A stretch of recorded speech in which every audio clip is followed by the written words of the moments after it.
3 எம்எல்ஏக்கள் பாமகவிலிருந்து சஸ்பெண்ட் செய்யப்பட்டிருக்கிறார்கள். கூடுதல் விவரங்களை எமது செய்தியாளர் ராஜசேகர் வழங்க கேட்கலாம்.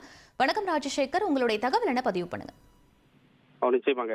அதாவது பாட்டாளி மக்கள் கட்சியில் உள்கட்சி பூசலானது நாளுக்கு நாள் அதிகரித்து வரும் நிலையில இன்று பாட்டாளி மக்கள் கட்சியின் நிறுவனர் மற்றும் தலைவர் மருத்துவர் ராமதாஸ் இன்றைக்கு ஒரு அறிக்கை வெளியிட்டிருந்தார்.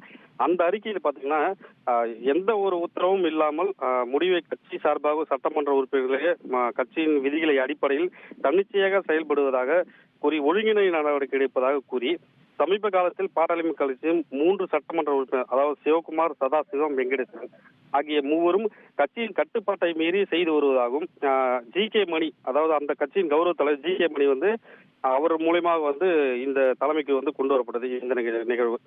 அதனால பார்த்தீங்கன்னா நிர்வாக குழு சார்பாக அவர்கள் மீது ஒழுங்கு நடவடிக்கை எடுக்க வேண்டும் என, மேலும் அவர்கள் மற்றும் வழக்கறிஞர் பாலு அவர்கள் மீது செயல்பாடுகள் மிகவும் மோசமாக இருக்கிறதாகவும் கட்சிக்கு மீறி செயல்படுவதாகவும் தெரிவித்திருந்தாங்க.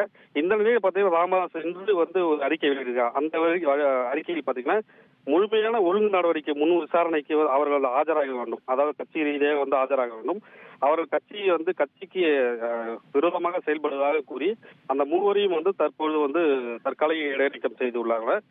மேலும் பார்த்தீங்கன்னா அந்த விசாரணை குழுவுக்கு அவங்க 4 பேரும் விசாரணைக்கு அழைப்பு விளக்கம் கேட்டு முழு அதிகாரம் நிறுவனர் ராமதாஸுக்கே உள்ளதாகவும் அவர்களை விசாரணை செய்வதற்கு ராமதாஸுக்கு முழு அதிகாரம் உள்ளதாகவும் தெரிவித்துள்ளார். தற்போது தற்காலிகமாக அந்த மூவரையும் இடைநீக்கம் செய்யப்பட்டதாக தகவல் வெளியிடுகிறது. விவரங்களுக்கு நன்றி ராஜசேகர். உங்கள் தந்திவன் தொலைக்காட்சியில் கணபதியே வருவாய் தினமும் காலை 7 மணிக்கு காண தவறாதீர்கள்.